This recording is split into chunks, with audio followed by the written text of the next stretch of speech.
The story starts with the main character narrating his Isekai experience. He explains it as the average Isekai in real-life loser gets summoned to a parallel world to defeat an evil demon, save the world, and return to his own world. The cliché Isekai. However, that's not how it went for him. The protagonist is seen facing off with a demon, where he bravely swings his sword at the demon's neck, defeating it with his final blow. The demon vanishes as the protagonist lays on the floor, regretting his decisions. He's in a delusional state and talks to himself about how he's never going to do this kind of thing again. A goddess descends beside him as she feels ignored by his monologue. The protagonist is half dead and yells at her. She instantly heals him and acknowledges his efforts. He did indeed go through hell to save their world. The protagonist asks if this is the last thing that he needed to do. The goddess agrees, claiming the god Reylia was the last threat to their world. She assures him that he will reach his world as they agreed on. The goddess tells him that he'd return as soon as he performs the ritual of return. She acknowledges the protagonist's efforts, being forcefully summoned, but still taking on the harsh trials of their world and restoring peace. The goddess Valienus offers her gratitude to the hero. The hero protagonist tells her not to summon him again for this, and for his hard work not to be wasted. Valienus did not meddle with the affairs of humans, but that she make an exception for him. He returns to the palace, where the hero is met with celebration and praise. A girl jumps on Yuya, the hero concerned about the blood on him. He tells he's been healed and pats her head. The people ask Yuya, is it over? He affirms the world has been saved. He's asked to go respond to the citizens. Yuya stands at the doors as the people look at him in anticipation. He raises his fist in the air in victory as the people celebrate the W. The hero reveals his name, Kashiwagi Yuya, in the real world.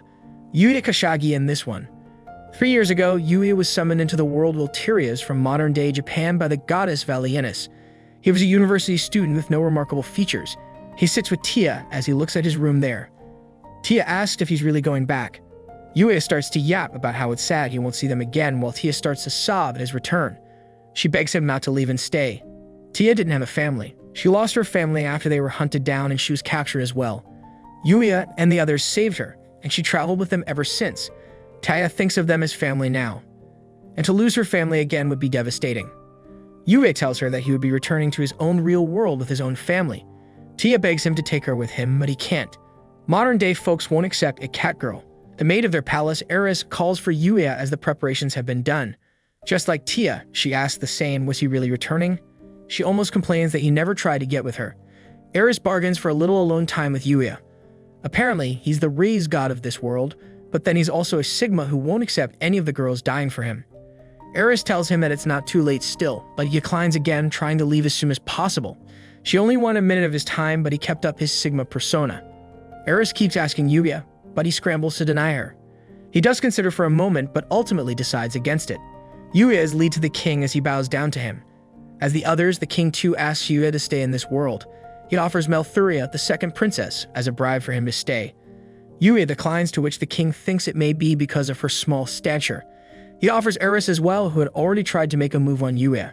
The princess praises him for his efforts and offers her gratitude. Like everyone else, she too wanted him to stay longer. The crown prince Leon walks in with the same request, for him to stay and be with the princess. Yuya's mags offer him their goodbyes, with one being bitter as he had been embarrassed by Yuya. He thanks everyone for their care during this time. The king asks if he had any last wishes before leaving. Yuya had only one wish, and it was for Tia to be taken care of. The king reassures him of this, claiming she's close to the princess Malthuria already. As Yuya says his goodbye to Tia, she asks him to visit her again if he's around. He then proceeds to the chamber, where Malthuria is to conduct the ritual of return. He apologizes for being late as she acts friendly to him. She wanted to be casual with Yuya, not how formal he acts. He thinks about her cuteness to himself, but doesn't let it out. Bro must be allergic to women. When Yuya arrived to Wilterias, they kept his original clothing. Now he'll be returning in those same clothes. Malthuria acknowledges the wrongdoing of dragging someone from the human realm taught his one. Despite being burdened with these issues, he did not have any grudges. She offers her gratitude and that they will make the best of what he has given them. Malthuria tries to make a move on Yuya. She expected him to stay as her husband. As much as he wanted to be with her, he was more desperate to get home. He denies again and continues with the ritual. Malthuria starts the ritual, as Yuya's body glows a bright light, and in an instant, he vanishes back to his own world. Yuya is confused, trying to understand his surroundings. It's all how he left it. He looks at the time, and it was the exact time of when he got summoned. He becomes worried about his studies, if he would be able to remember anything at all. Before heading home, he decides to hit up McDonald's because he couldn't get those burgers in Wilteria's. As Yuya heads out, he runs into his friend. He mistakenly greets her as if he's meeting after a long time. She finds this weird and says they met 2 days ago. Her name was Kudu Akane, Yuya's middle school friend. Akane notices Yuya acting differently. To be fair, he could spend 3 years in that other world. Yuya defends himself but is acting sus. Akane asks if he got a girlfriend, but then mocks her because he obviously couldn't. Yuya shoots back at her, saying she has the same experience as he does. He tells her he's about to go get a burger, and she claims to have the same craving. Akane quickly puts on her helmet and shoots for the nearest McDonald's. As they get their food, Akane notices again that Yuya is acting much different. She notices his physique has changed as well. Yuya says it might be because he started lifting recently, but Akane doesn't buy it. He jokes with her. Maybe it was because she had fallen for him. Akane thinks he said he wants to drink Coke through his eyes. As they joke, Akane notices he has started to cry. He plays it off to not arouse suspicion. Both head back to their homes. Yuya takes notice how nothing changed. His mom is working the night shift while his dad is abroad in the Middle East. He thinks to greet Ayumi first, but thinks to do it later. Yuya goes into his room and casually produces a magical ball of light and lays down on his bed. He suddenly realizes, why can he use his powers in the real world? He can't understand why. Was this the doing of Valinus? Yuya is surprised that he can use his magic in the real world. He tries out different abilities, fireball, wind, all he could still use. He uses appraisal on a watch his dad gifted him when he enrolled into college. It turns out to be a fake, and Yuya used to take good care of the watch. He tries out more things from the other world. Status to check his and other people's levels. Yuya's levels were busted as he grinded out in Wilteria's. He expected as much to be high level in this world. He could also check the item box and inventory for his stuff. Yuya tries to think of why this is happening. Normally, the Isekai should have ended with him returning to his world, back to normal. Why did he keep his powers? Yuya gives a quick recap of what had happened all this time. He was suddenly summoned by Malthuria one random day. The goddess Valinus came to make things weirder and gave him powers. With these powers, she asked him to save the world and agreed to send him back once he did. Yuya trained in this world and defeated the Demon King, only to find out the real boss was the evil god Runavilio. After working his butt off, he managed to defeat Runavilio. Yuya returned to the capital in celebration and was sent back to his original world. Everything should be normal. Yuya assumes it has something to do with the goddess. She must have done something. Evidently, he did request this himself. He thinks it's okay if he doesn't use his powers, nor did he have the will to. Yuya sighs and flicks on the light as his magic light ball disappears. He thinks on how to hide his magic from the others. While he's changing clothes, Ayumi knocks on the door and barges in. Yuya is startled and tries to cover himself up as Ayumi notices there's something off about him. It was strange, everyone noticed something different about Yuya. He tells Ayumi he'll make him a meal later and for her to wait. Later, Yuya takes a sort of personal holiday from university to test out his abilities. He wants to see if he can use everything he could in Wilteria's. The place is remote enough so no one would find him. As Yuya walks up the mountain, he doesn't feel tired. Obviously, the training of the other world is starting to show. He accidentally stomps a bit too hard on the ground, creating a large hole. Even he is amused to have done this and quickly fills the hole. He ends up making another one and scrambles to fill it too. He feels almost inhuman. Yuya uses more of his abilities: fire arrow, ice lance, water bullet. All of them work in this world as they did in Wilteria's. There's not enough magic power on Earth for him to spam his magic. Even so, it far exceeded his expectations. Yuya opens his item box and selects the sword. It instantly spawns in his hand. He can use the item box with ease as well. The box has items from Wilteria's, unknown to the people of Earth. He couldn't use these items as he looked like a nerd trying to cosplay. Maybe he could process the gems with his magic and sell them as extremely rare ores. Yuya sternly tries to use his summoning powers to call forth Keijiru, the Shadow Wolf. The wolf doesn't summon, embarrassing Yuya, hoping that no one saw, because he'd vanish out of embarrassment. Suddenly, there opens a hole in the ground, spawning Keijiru. He looks at Yuya and instantly pounces at him, pushing him to the ground and licking his face. He was delighted to see Yuya. Yuya backs off a little and tries to make sense of this. He was indeed successful in summoning his wolf. Keijiru was a mythical beast, able to hide in the shadows. With high intelligence, it can understand human language. Yuya found him in the Evil King's dungeon and saved him, making Keijiru his companion. He talks to Keijiru, telling him how he's testing out his powers. Yuya forgot about Keijiru while being so busy in Wilteria's, which makes the wolf angry, but all in good spirit. Yuya sends him back and concludes his test of magic. He decides to go for lunch and buy some clothes after. Teleporting to his bike, he goes to the nearest fast food place. Yuya stuffs his face up and thinks to himself he still had to buy clothes. He spent too much money on food. He decides to go buy a lottery ticket, but it isn't his luck by which he'll win. Yuya asks to choose the scratch card himself. Using his appraisal ability, he checks which one of the cards has the winning money. He finds the winner card and scratches it there, winning the prize for 50,000 yen. Despite winning, he feels bad for cheating the system. It's like shoplifting without anyone finding out. Using appraisal would be good on checking the authenticity of things, not to cheat. Yuya feels guilty having done this and decides never to do it again. As he's on his way, he hears some commotion. Akane and Nana-chan are being bullied by some low-level jerks. Yuya butts in and deals with the dudes. He uses status to reveal their stats and power, which are way too low. Yuya gets cocky, knowing he could beat them with his eyes closed. He takes a coin and bends it with his fingers in front of them, showing insane strength. Yuya gives the guys the coin and they run off, apologizing for their behavior. Akane asks what he did, but he only vaguely tells her, making up some story of a coworker. Akane asks what he's doing out here. Yuya answers that he's looking for clothes, to which Akane offers her girly expertise. They help out Yuya pick out clothes, then he treats them to dinner like a true gentleman. He thinks the money was well spent and he donates the remaining money, clearing his guilty conscience. As they're all about to head home, a car crashes into a girl on the road. A terrible accident it seems. As Yuya and his friends are walking back, an accident occurs in front of them. A girl is lying on the road. He asks Nana and Ayumi to call the emergency services and Akane to check on the people in the car. He himself rushes to help the injured girl. He uses inhibit perception, an ability of his to conceal his presence. He also busts their phone for taking pictures of the scene instead of helping. He checks for her vitals and assesses the damage. She has severe organ and skull damage. He heals her using his abilities. The girl tries to move, but he tells her that help is coming. His friends are looking for him, but he is concealed. Removing the spell off him, he walks up to them. They inform him that an ambulance is on its way.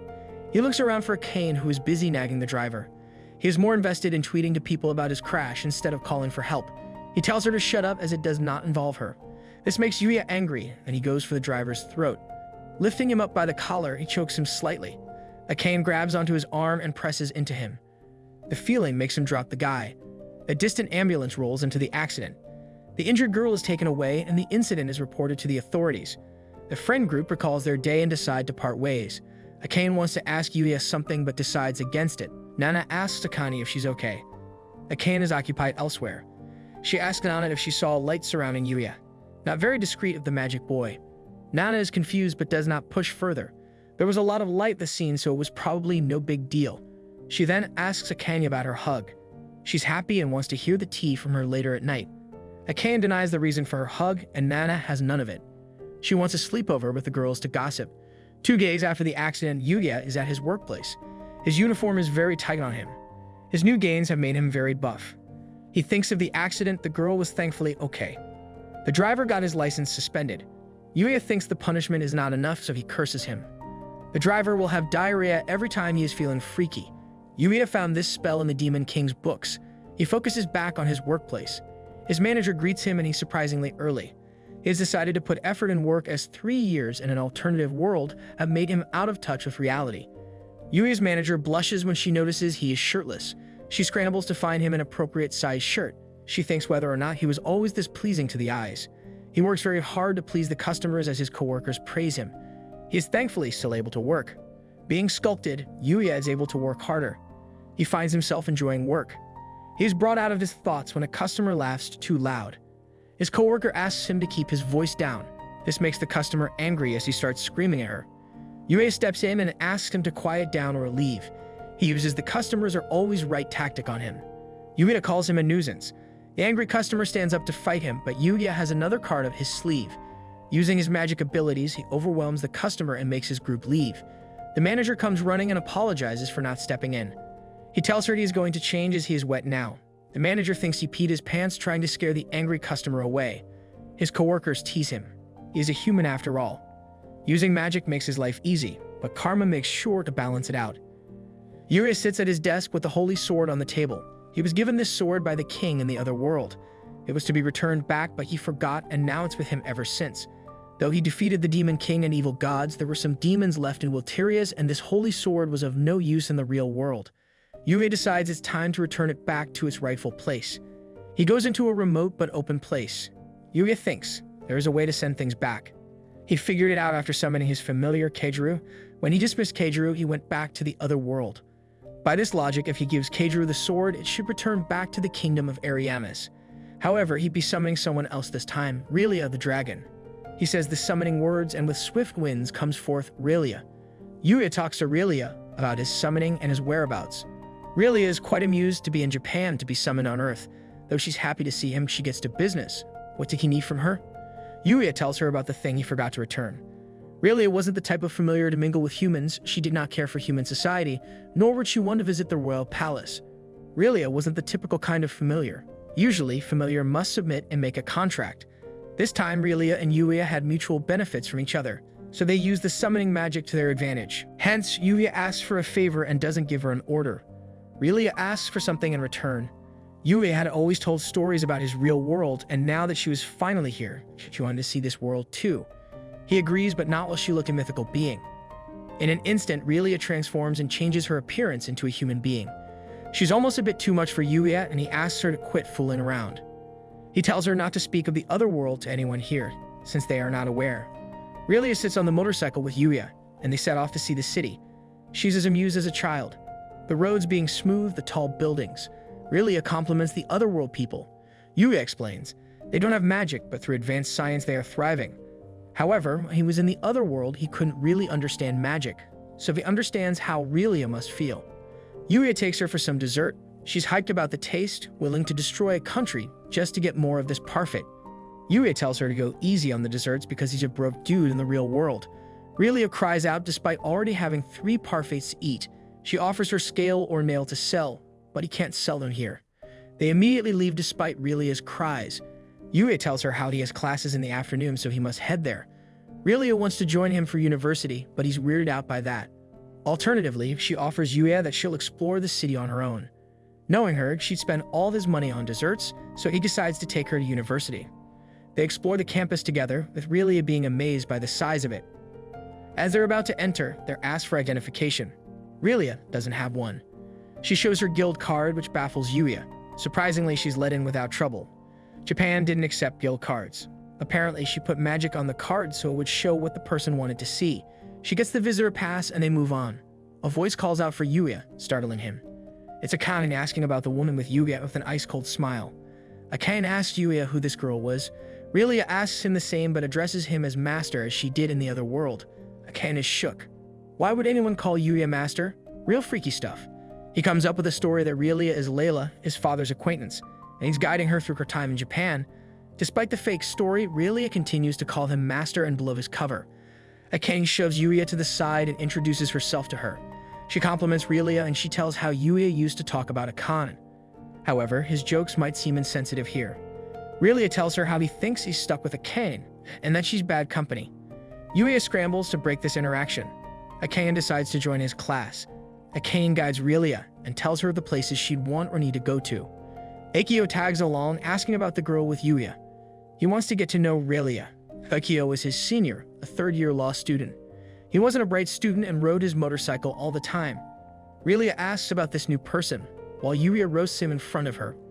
Akio instantly bursts out at Reylia, complimenting her good looks, saying no one compares. Akane gets a compliment out of Akio as well. Ba Iljima from the rugby club barges in. He's apparently the athletic jerk. Akio defends Reylia, saying he has no business with her. This makes Iljima angry, trying to start a fight. Yuya steps in, but he acts the same with him. Iljima tells him to bug off, but to Yuya this dude just seems dumb. Iljima tries to be intimidating, but Yuya's stats are way too high. Reylia makes a remark at Iljima, calling him an idiot before grabbing him by his face. She asks Yuya for further order, but he stops her there, so they don't make a scene. He gets Iljima to his feet and warns him not to get cocky next time. Akane becomes Seuss of this Layla girl who seems to be so strong. Yuya plays it off saying she just happens to be that way. Yuya quickly leaves with Reylia and Akane, leaving Akio behind. Yuya monologues he knew it'd turn out this way. The two worlds don't mix well. Reylia wants to go inside Yuya's home as well and greet his family. He really doesn't want her to be around any longer because of the mess it creates. She reassures him that she'll fix any mistakes with her magic. He agrees. As they enter into the house, Ayumi surprises them. She has a welcome sign for Reylia. Yuya is confused and surprised. He asks how she knew about this. Apparently, Ayumi and Akane are texting buddies. She told her that she'd be bringing a female acquaintance over. The girls have a good time at the house. They have a good meal together, take a shower, and goof around. Yuya lays on his bed, sighing that the day is over. Meanwhile, Akane asks Reylia bluntly what was her relationship with Yuya. Reylia answers of her true relationship from the other world. She explains how they have a bond that links their souls together, not romantically. Akane is weirded out. Ayumi asks if she likes Yuya. She answers that she does see his appeal, and that she definitely does like him. Reylia asks Akane to counter-question her relationship with Yuya. Akane says they're friends, and she trails off. Reylia asks if they slept together, causing Akane to blush. Maybe she does want it to happen. Ayumi will keep an eye on Reylia. She wants to be friends with the two. Yuya presses his head to the wall to hear what they're talking about, but nothing comes through. Reylia gives them more details about their relationship of 3 years. Yuya rushes into the room in case she lets anything slip out. They kick him out of the girls' only talk. Yuya lays on his bed, thinking he should return the holy sword properly this time. He's getting nothing by relying on his familiar. Reylia recalls how she met her master. It's a very fond memory for her as she thinks back. In her dragon form, she's resting in her cave as she feels someone calling to her.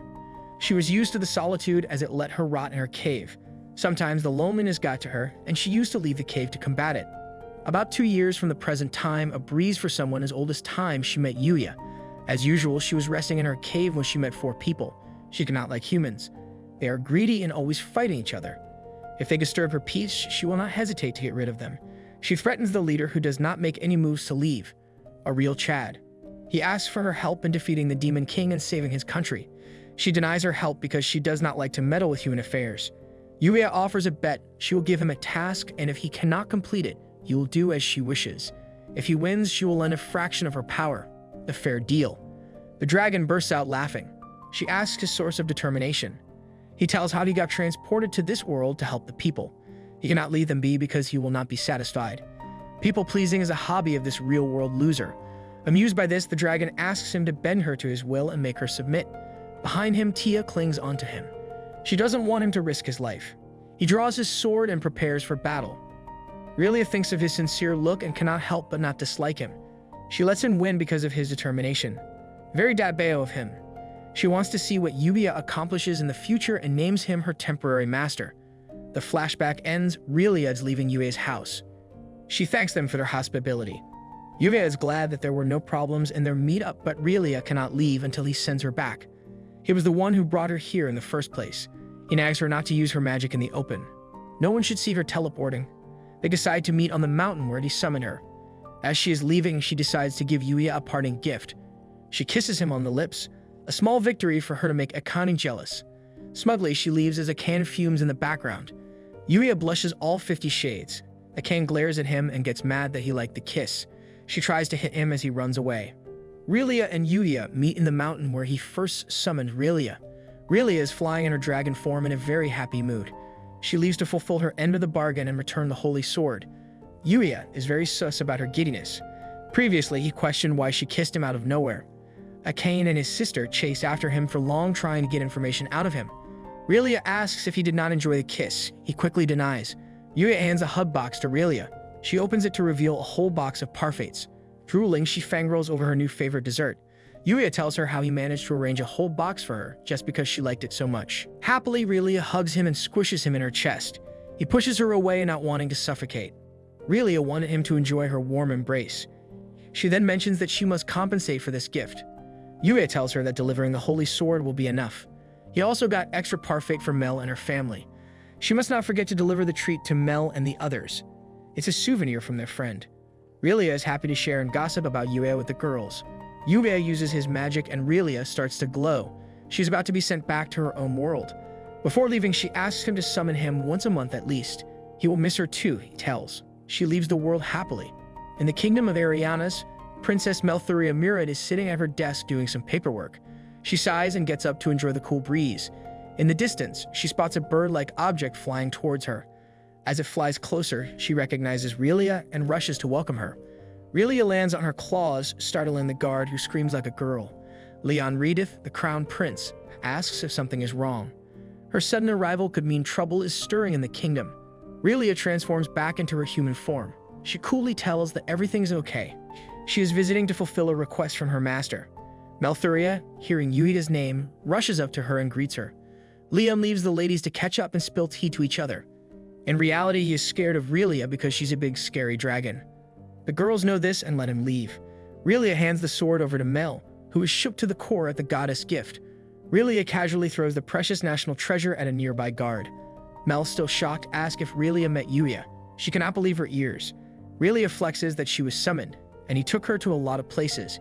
Eris, the head maid, cuts in their conversation and offers them a place to sit. Tia has also been summoned to chat away with the girls. Tia comes running as she spots Reylia. Both of them are happy to see each other. Mel stares at them blankly. She's lost in her own world. Eris takes a slipper and smacks her on the head to call her back. Mel comes back to her senses but doesn't know what happened. She questions the slipper in Eris' hand, who quickly hides it behind her back. Pushing that matter aside, Mel asks if it was true that Reylia met Yuya. She confirms and offers his gift to them. They all coo of the tasty dessert. Eris wonders if she can make the same thing in her own worlds as Tia happily noms away. They conspire to eat the kings and the prince's parfaits too while they are busy. Mel is in disbelief. The summoning seems shady to her. Tia wishes she was in a contract with him to be summoned by him too. Reylia ponders whether the goddess pulled some strings for him to be able to do this. Very sus. Otherwise, this was impossible to accomplish. Reylia thinks that the goddess isn't up to any good. She vows to not let the goddess use him again.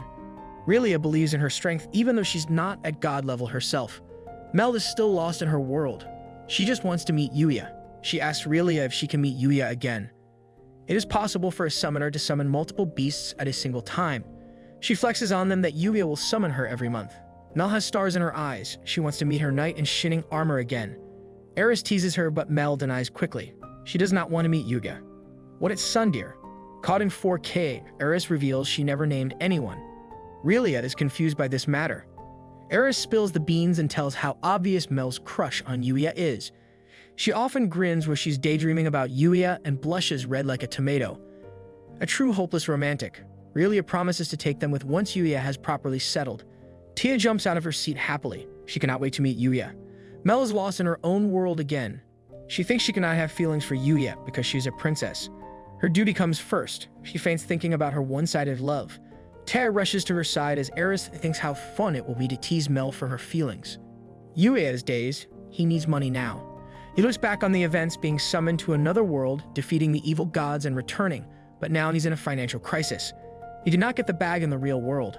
Yuya makes a necklace for his mom, showing it to her. She's surprised to know he knew how to make such things. She's amazed and happy with the gift. It was his first attempt at making such a thing. Yuya thought to live a fulfilling life after he returned back from Wilteria's, but everything here costs money, something he did not have much of. His salary from his part-time job won't do much. Yuya decides to use his magical powers and do the unthinkable to make money. Make handcrafted accessories and sell them online, real original. He uses the silver and gold from the item box and makes accessories. He decides to imbue the handicrafts with magic to have some healing properties, but it wouldn't be as strong as the original magic. Later, Ayumi comes home. Their mother shows Ayumi the necklace he made for her. Ayumi bursts out asking where's her necklace. Ayumi is a little sus of him but approves of his venture. Yuya doesn't have a page for his accessories. Ayumi decides to help out with this, and he offers to split the money as an incentive. They both agree to do their best. Their mother will be leaving in the coming week, asking Yuya for the usual help. He must deliver some bento to the office. Yuya arrives there, talking to the nurse at the reception. There was some meeting. Miyuki loves Yuya's homemade food. Apparently, it was a sort of delicacy and enough food for 5. While they take the food from him, Yuya shows his collection of handmade accessories. The 3 women are excited over how cute they are. They talk about how his mother talked about the necklace he gave her and how pretty it was. Yuya offers them to pick one. From the corner of his eye, he notices a little girl who runs off when he sees her. The girl, Mia, was transferred from the pediatric ward to this one. She shouldn't be wandering out her room alone. One of the nurses goes to look for her while thanking Yuya for the food. Yuya walks outside and spots Mia sitting alone on a bench. He walks up to her and casually starts a conversation with her. Mia, being the polite kid, greets him. Yuya informs her that the nurses are looking for her all over the hospital. He offers to take Mia back to scream at him. She refuses to go back. Pouting like a little brat, Mia makes no move to go back. Yuya bends down to her level and shows her a trick. He makes fire appear on the tip of his finger. It dances around and a few more fire bubbles circle around Mia. Impressed by the trick, she wants to see more. Yuya promises her that if she behaves, he will show her more tricks. They pinky promise and Mia gets up to leave. Yuya is back at the hospital. The nurses happily greet him and coo him. They mention his accessories. Yuya thinks he is cooked. Maybe the magic he did on the charms caused something bad to happen. He is freed of the negativity when the nurses tell him that good things have happened. Their pain and energy have improved after using his accessories. They ask him how he was able to do this. Yuya, unable to explain the magic, tells them he used power crystals. Bro is becoming a crystal girly. The nurses wonder if power crystals are even real. They seem too gimmicky to be true. Yuya wants the spotlight off him, so he goes along with their assumptions. He asks where Mia's room is. The nurses question his intentions and he reveals that he showed her a trick. This explains why the spoiled child was so obedient. Yuya asks why he was being kept in a different ward. Apparently, Mia got into a fight with some other kid. To keep her safe, they shifted her here. Yuya bids the nurses farewell and marches on to find room 412. He will meet his magic buddy there. He spots another kid standing in the entrance of room 412. Yuya spies on the kid and spooks him out as he grabs the kid. Yuya takes the kid away as he wants to have a little chat with this boy. He hands a water bottle to the kid, asking him what business he has with Mia. The kid calls him an oldie. This offends Yuya as he pinches the kid's cheek. Yuya guesses this is the kid who fought Mia and asks for his name. He is Ichinos Yu. Yu spills that he was very rude to Mia in their fight. Mia is a lonely kid. Her parents don't come to visit her and she takes her anger out on other children. During an interaction of Yu with his mother, she throws a pillow at him. In a fit of anger, he tells Mia that her parents don't visit because of her rude behavior. Yu's mother gets mad at him for his remark. After that incident, Mia was shifted to the other ward. Yu wants to make up for his rudeness. Yuya offers to help his little buddy out. He lifts Yu up in his arms and takes him to room 412. Mia is waiting on a bed. She gets very excited to meet Yuya, but her energy drains when she sees Yu. Yuya pushes Yu in the room.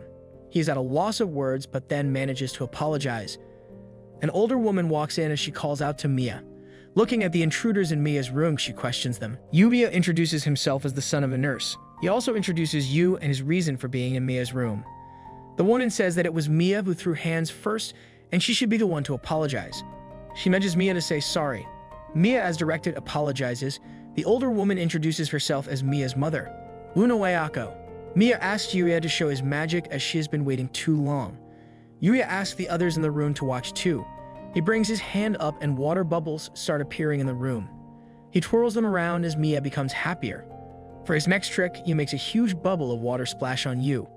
He also makes paper cranes fly around the room. They're all having fun. Yuya then asks Mia for her favorite animal. Being the odd kid she is, she tells him it's an isopod. Yuya excuses that he's on vacation. She chooses another animal, equally as odd as the first, a naked mole rat. Ayako tells her to be normal. She finally settles for a kitty.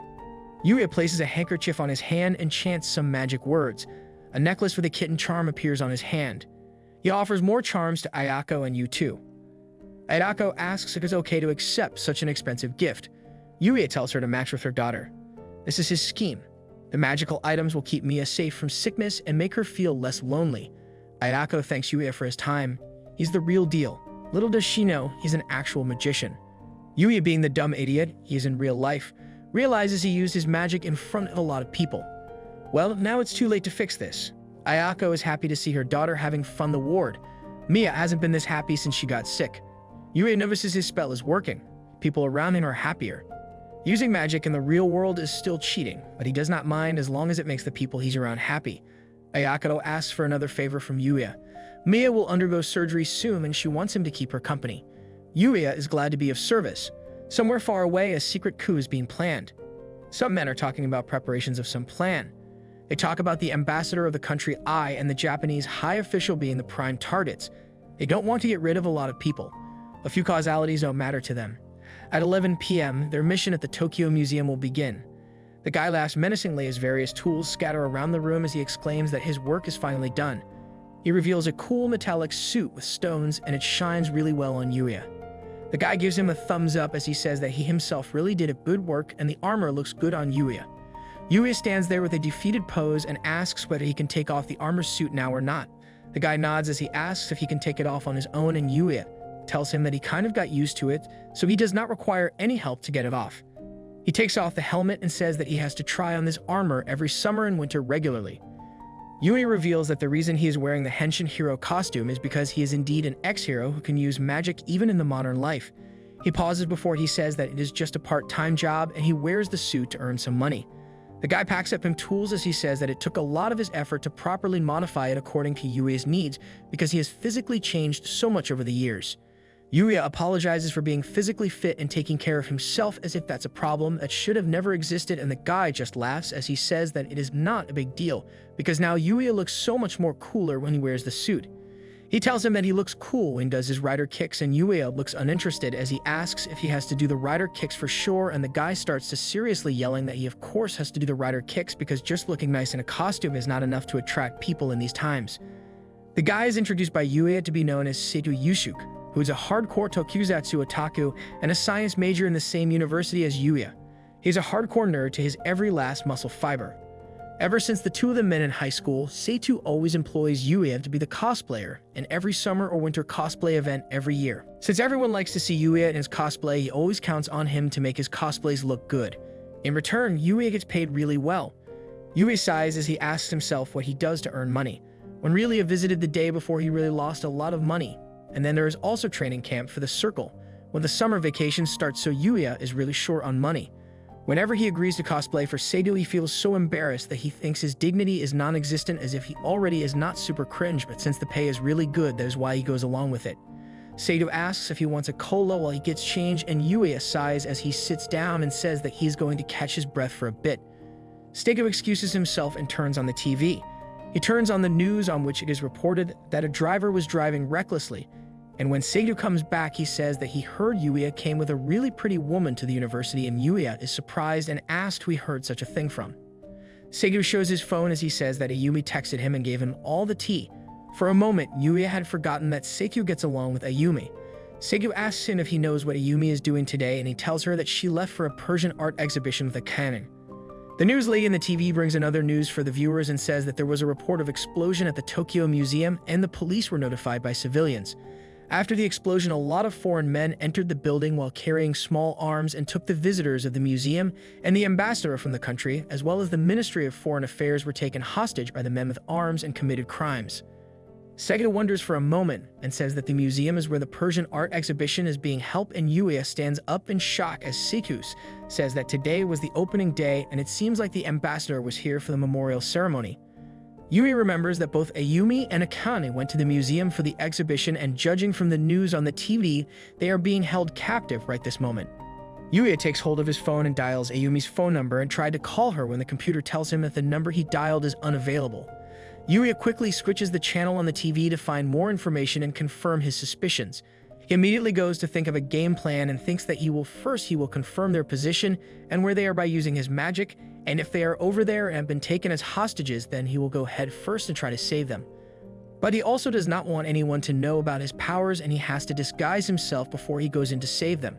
He turns to look at the suit that Seitu gave to him earlier, quickly pushes Seitu on his head and knocks him out and takes care of him nonetheless, and thinks that he just wants Seitu to sleep for a bit by casting a sleeping spell on him.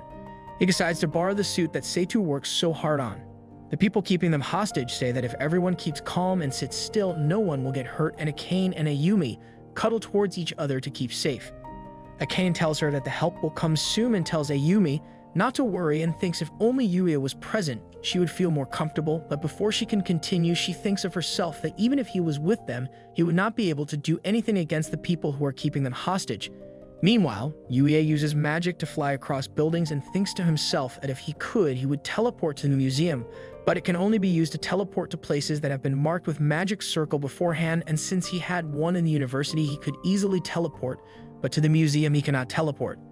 And people would not be able to notice him flying by. Even they saw him, he would not be recognized because he is wearing a disguise. He sees the museum and uses his search magic to confirm if the two of them are inside the museum or not, and ends up finding the magic necklace he had given to Ayumi before. He really did not think that it would be useful in this way and tries to think how he should save the two, and decides that he should just use his brute force to rescue the two. He remembers that there were explosions and then searches for the explosives and finds them. He drops down and a few people notice and wonder where he came from and wonder why he looks like a weirdo.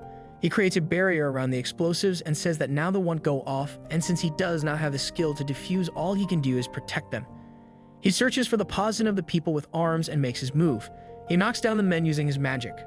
When he reaches to the rest, he notices a little boy protecting his mother from the bad guys, and he is surprised to see such a sight. The bad guy gets ready to pull the trigger at the little boy who seems to be protecting his mother and little sister.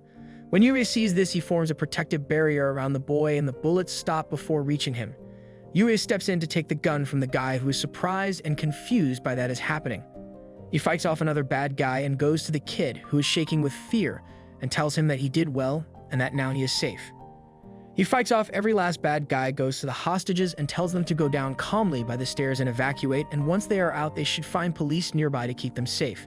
He goes to fight the other bad guys in the building and thinks hard of a game plan. He rushes in to take down guys one by one and using his bind magic. The bad guys are all confused at what is happening, and when he fights against the captain, he feels like the captain is the best soldier among everyone else, but even he does not have anything against his magic. The captain gets mad and takes out a remote and starts to press button. When nothing happens, he is confused and clicks the buttons on the remote hysterically. Yuya looks at him and uses his magic to finish him. People rush in to save the ambassador, but get stuck on the barrier that Yuya put up. They ask Yuya who he is, and Yuya tells them that he took care of all the bad guys and also evacuated everyone and tells them to evacuate as well. Ayumi and Akan walk out of the building and wonder if they are safe now. As they walk, Ayumi looks at Yuya in disguise and he freezes and wonders if she knows that it is him, and there is no way that she knows it is him because he is wearing a disguise. The police come inside and he tells them that he took care of everyone, and when they ask for him name, he tells that since he is wearing a costume, he can't tell them his name. He tells them the location of explosives he found before and asks them to take care of it.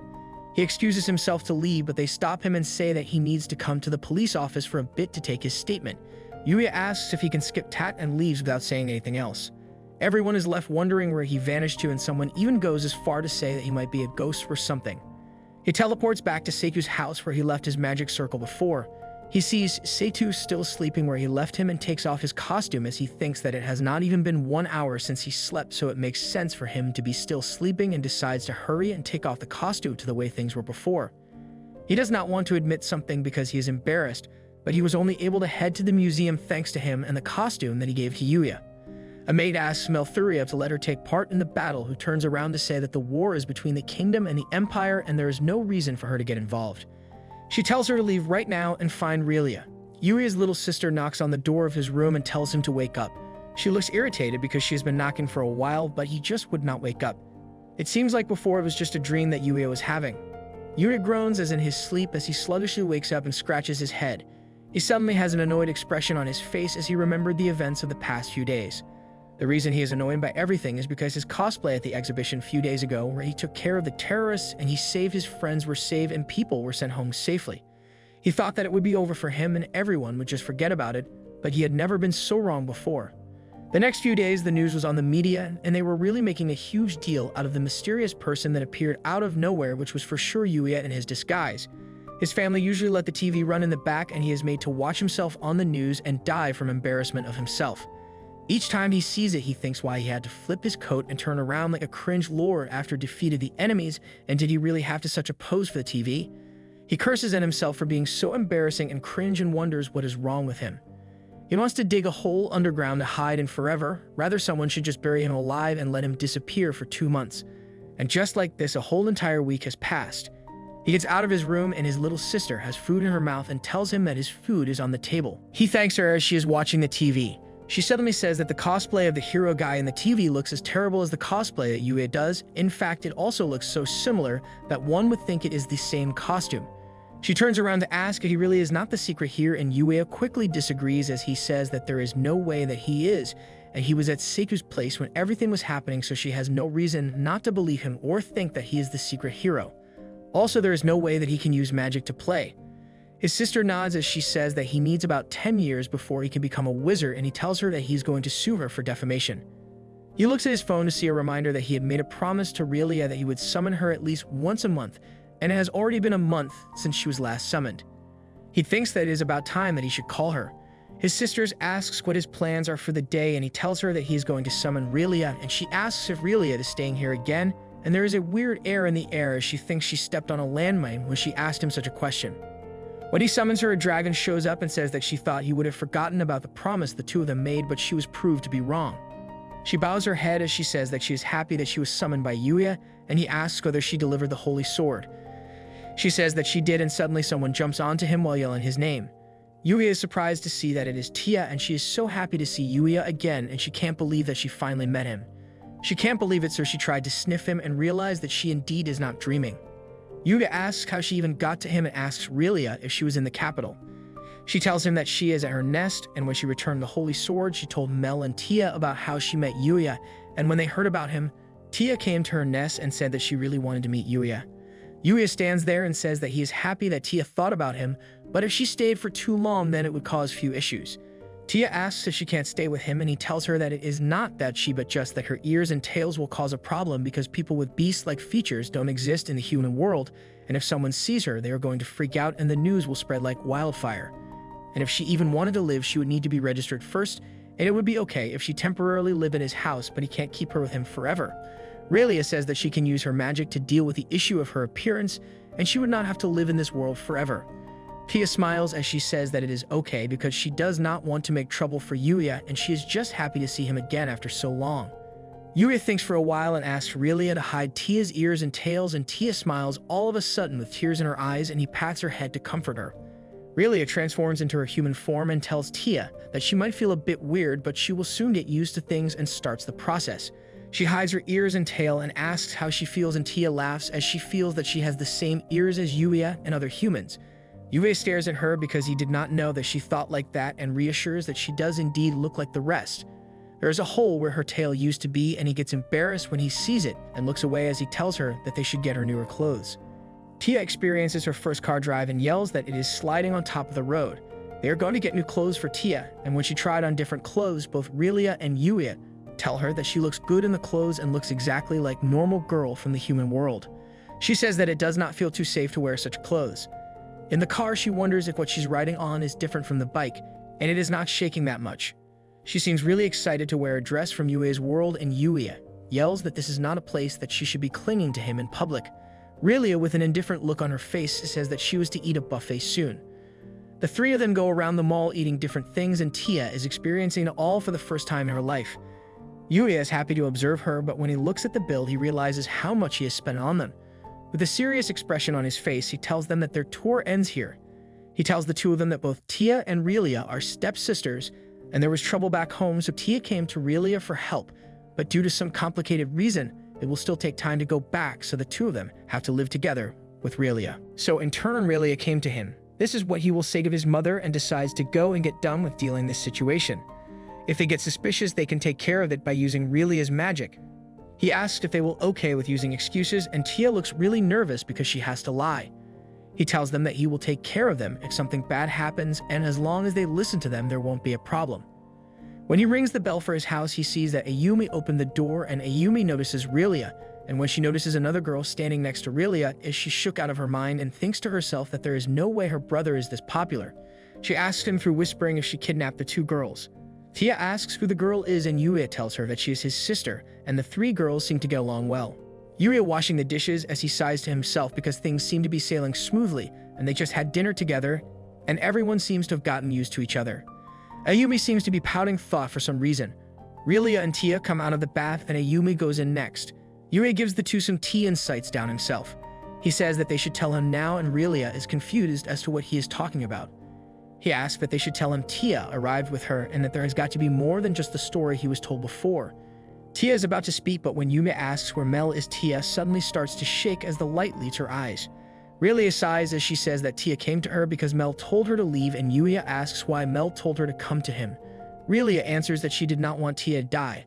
Yuya is surprised to hear that answer and asks what she means by that, and Tia says that the enemy country declared war on them, so Mel sent her away. It started about 20 days ago, and they quickly seized villages around the area and demanded them to surrender. So when that happened, Mel told her to leave and go to Reylia, and Yuya get lost in thought, thinking that humankind can perish in that war. He starts to get angry, and Reylia tells him to calm down. He apologizes for behaving like that, and Tia comforts him, and Reylia says that this was the reason she did not want to tell him in the first place. Yuya asks if Reylia can bring him back to Versteria, and Reylia immediately refuses. She asks what he is planning to do after he hears her answer, and before he can say anything, his sisters comes into the room and wonders if they are fighting. They make up some bizarre excuse that Yuya won't sleep with them. Yuya lays in bed, thinks back on what Reylia said to him. He really does not have any place to go stick his nose in a war, but he still won't stop thinking about it, can't stop being bothered by it. Yuya tosses a frisbee disc into the air and the dog enthusiastically catches it. Yuya pats the dog Elizabeth for the wonderful jump, and Akane can barely keep up with the energetic Yuya. Yuya flexes on Akane, explaining that this is all a result of his daily training. Akane explains that she also trains daily to maintain her figure, and the two of them continue playing with Elizabeth. Yuya decided to accompany Akane and her dog for a morning stroll, which is something he often does as he leaves for his morning training. But today, Yuya is on a mission.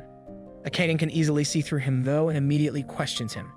She appreciates that he's playing with Elizabeth, but asks him if he'll be okay leaving Reylia and his loving sister alone in his home.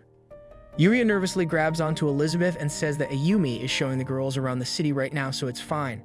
Akane says that they'll come to her place today, so it's fine. Akane leaves to go buy drinks, and Yuya tries bribing Elizabeth with jerky and asks the dog to come with him.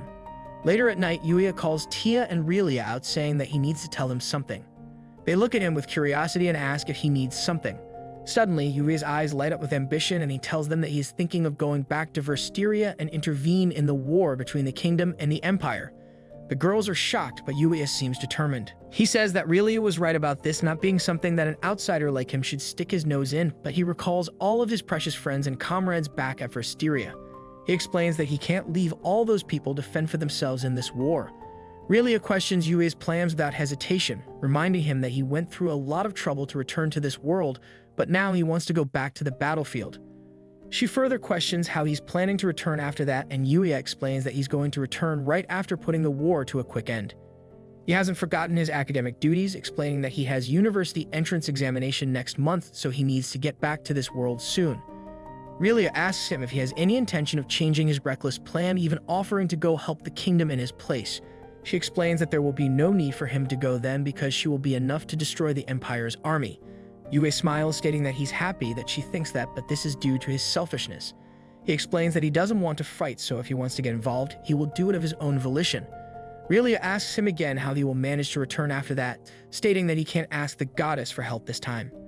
Yuya says that he actually has a plan for that. He explains that Tia was able to go to this place because she was in a contract with Reylia, so he can just make a contract with an animal from this world and summon it in that world. He tells them that Akane has a big dog in her house and tried to make a pact with that dog this morning. He says that he tried to summon it in this world and check if it can teleport with him, which went well.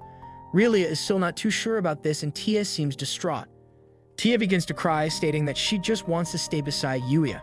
She says that Melthuria and Bruno are back in the kingdom, along with other people that she cares about, but if she had to choose between them, she would still stay with Yuya. She looks up at Yuya with hope, stating that if she has a choice to not give them up either, then she wants to help them.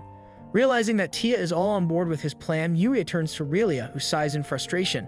She complains that he's hard-headed and usual and tells him that he can go ahead and do it. Tia bursts in tears and hugs Yuya while Reylia asks them when they are planning to leave. Yuya says that it will be better the sooner he leaves. He makes up his mind and explains that he will leave today, right after telling his mother and Ayumi.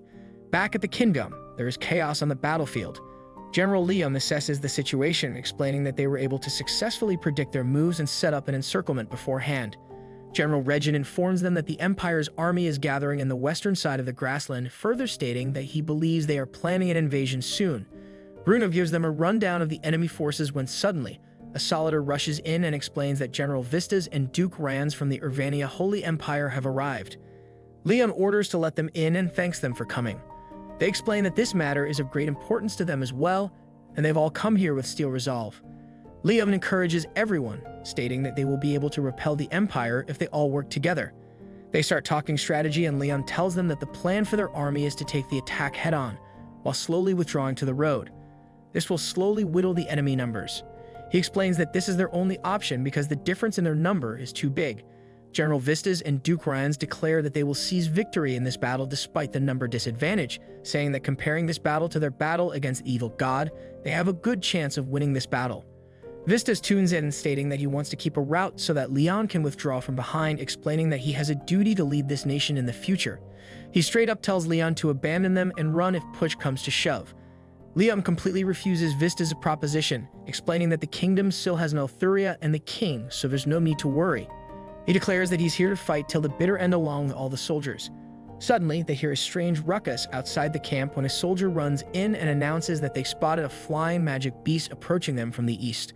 Liam goes outside to have a look and wonders if it's a wyvern or a group of soldiers when he realizes that the beast approaching them is a dragon. He tells his soldiers to brace for impact as the dragon draws closer. Suddenly, Leon recognizes the dragon and the majestic beast lands in front of them and they can't believe their eyes.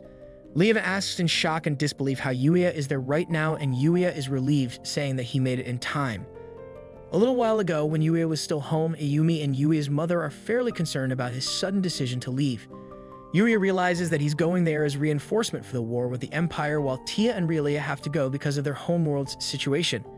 Yuya wanted to explain it to them clearly, but he wonders if that explanation is a bit too much. He tells his mother that he will explain when the time comes, and his mother agrees with his decision, stating that he's free to do what he wants since he's not a kid anymore. She tells him that as long as he's not shaming the family in any way, it's fine, as she asks him when he will be coming back. Yuya tells them that he might be back in a week or so and explains that his exams are starting next month, so he can't stay there too long. They say their goodbyes and Yuya hastily arrives to the kingdom with Reylia and Tia. Reylia transforms into a grand dragon and asks Yuya what the plan is now. He says that he doesn't know the situation yet, so he was planning on going to the capital of the Althurius kingdom if he doesn't know how to get there. Reylia offers to fly them near the capital, but Yuya asks her if she's sure about that, as this is a human war and the dragon said not to get involved in human wars. Reylia brushes it off, explaining that she's only obeying her master according to the contract, and if she happens to eat some human troops in the process, there's no problem with that. Yuya warmly thanks her for the help, and they get on the dragon's back and set off on their journey and soon arrive near the castle. A bunch of guards confront the newly arrived intruders, only to realize that the hero has returned. Yuya tells them that wants to speak to the Emperor and asks them to convey the message. Yuya is determined to tell the Emperor right away and hopes that the people of the kingdom hang in there. Yuya, Reylia, and Tia are waiting anxiously when someone knocks on the door. Malthuria enters the room happily and hugs Yuya. She starts crying, asking if he's really there or if she's just dreaming. Yuya is flustered and says, "Long time no see." He can't help but notice Mel's nearly absent curves, and she questions his intentions, asking if he's thinking something rude right now. Eris teases Mel for being so bold, and Yuya greets Eris as well. Evidently, Eris has not changed at all, as she explains that she's glad to see him again and asks him if he'll finally do the thing she wants this time.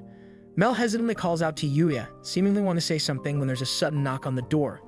The king is ready to meet Yuya now, and Mel tells him that they can talk later, and she leads him to the throne room. Yuya enters the throne room once again, and both the king and queen are relieved to see him. The king tells him that there's no need to kneel and greets him with joy. The king asks Yuya the reason for his sudden return, and Yuya explains that Tia informed him about the actions of a certain fool. Yuya proclaims that he intends to join them in this war with the Empire and fight alongside them once again. The king thanks Yuya for lending them his help, but suddenly the Minister of Domestic Affairs, Belrias, interrupts the throne room, declaring that this war is really important to them. Yuya seems irritated to see him again, recalling that Belrias is the second most important person in this kingdom who is deeply trusted by the king. He is an honest nobleman who used his own assets to build orphanages, and he is not someone who is greedy for money. That aside, Belrias was always against someone from another world getting involved in the important matters of this kingdom, and the two of them always ended up fighting each other whenever they met. Yuya notices that there's something different about him compared to last time. Belrias continues his rambling, exclaiming that in the previous war against the evil god, they had no other choice, but now things are different. He says that it would not be wise to involve someone from another world into this war. The king says that he's as stubborn about this matter as always and admits that he understands Belrias' concerns. The king repeats Belrias' words, stating that this war is very important and they cannot afford any more losses. The king reminds him that Yuya volunteered to help them this time, but Belrias is not satisfied. Before Belrias can cause any more ruckus, Lady Barkley appears behind him and tells him to calm down. He's absolutely terrified to see her, and she casually reaches towards his head and pulls his wig clean off. She really just snatched this man's weave. His shiny bald head radiates brightly, and Yuya is not shocked at all. He turns to the king and comments that he mastered light magic already. The king bursts into laughter, and Yuya recalls how he didn't like this guy at all 2 years ago and cursed him with lose 1 hair per 100 steps hex. Yuya realizes that he forgot to remove that hex before leaving, and Belrias proclaims that they will not give Yuya any sort of reward even if he contributes well to this war. Belrias stomps out of the throne room in a fit of embarrassment and rage. The king states that this must mean that Belrius is also okay with Yuya joining the war, and they continue their discussion. The king tells Yuya that their kingdom and the alliance of cities and heroes have formed a united front, and they have these forces gathered on the eastern side of the plain east to Frystal. The king further elaborates that although there's no report of a battle at the moment, but there's no doubt that the fighting will start in a few days. The king asks Yuya to help out there, and Yuya agrees to head out right away.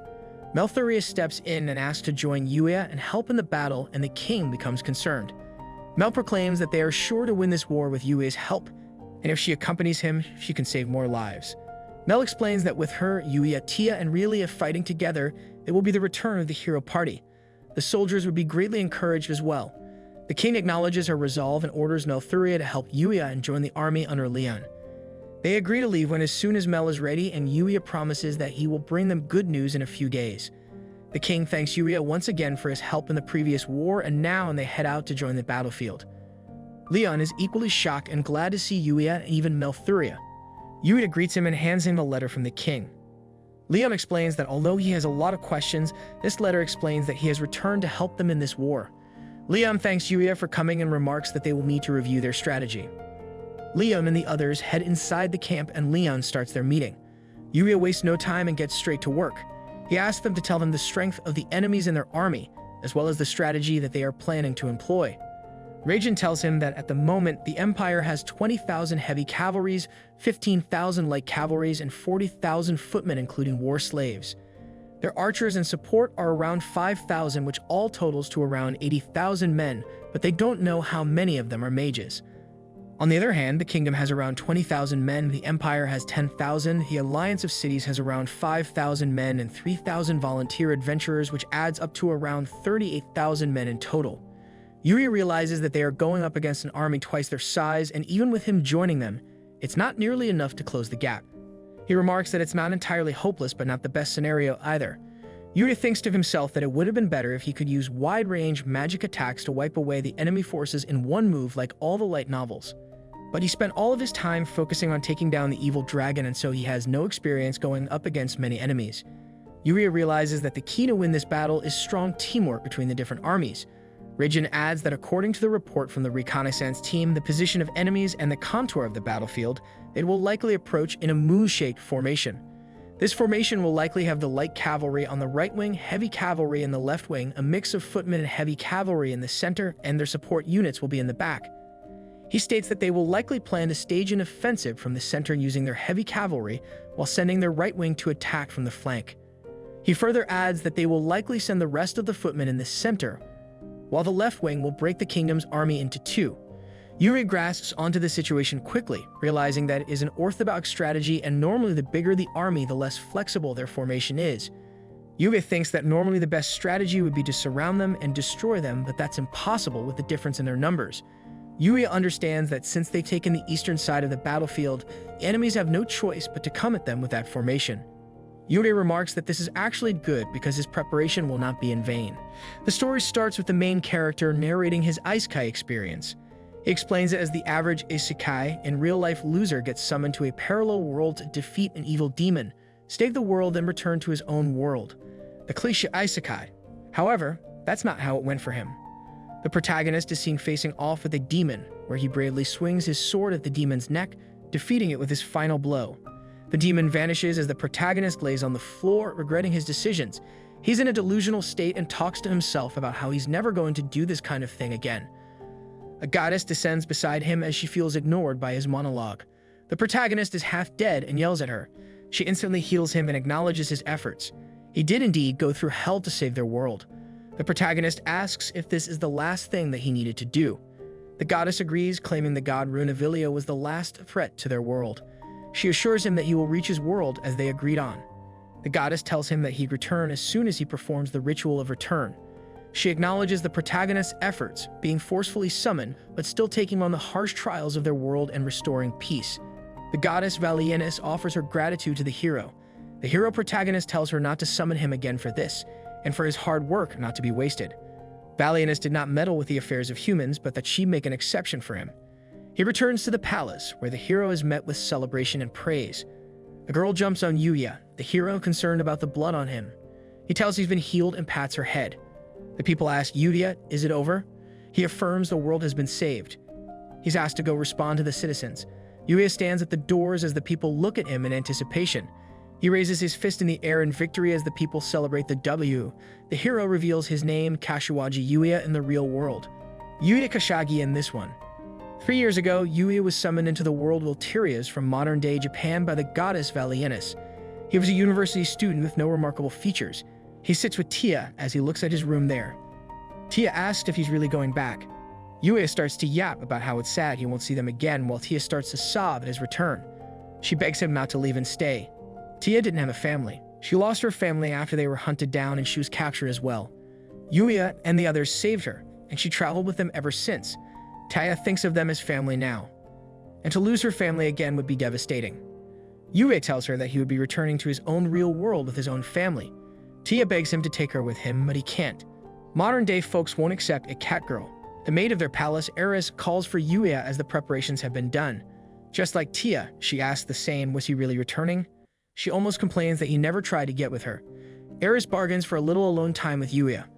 Apparently, he's the raised god of this world, but then he's also a Sigma who won't accept any of the girls dying for him. Eris tells him that it's not too late still, but he declines again, trying to leave as soon as possible. She only wanted a minute of his time, but he kept up his Sigma persona. Eris keeps asking Yuya, but he scrambles to deny her. He does consider for a moment, but ultimately decides against it.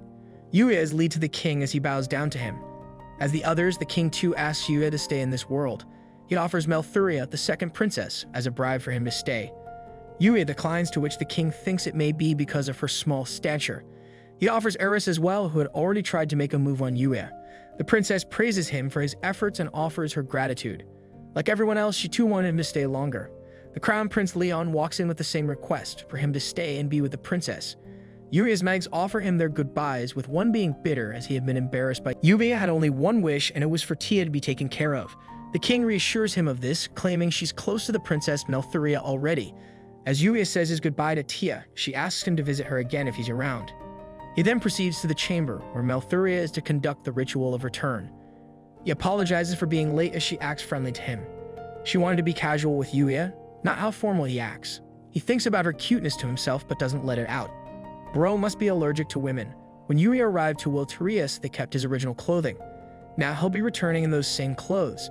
Malthuria acknowledges the wrongdoing of dragging someone from the human realm taught his one. Despite being burdened with these issues, he did not have any grudges. She offers her gratitude and that they will make the best of what he has given them. Malthuria tries to make a move on Yuya. She expected him to stay as her husband. As much as he wanted to be with her, he was more desperate to get home. He denies again and continues with the ritual. Malthuria starts the ritual, as Yuya's body glows a bright light, and in an instant, he vanishes back to his own world. Yuya is confused,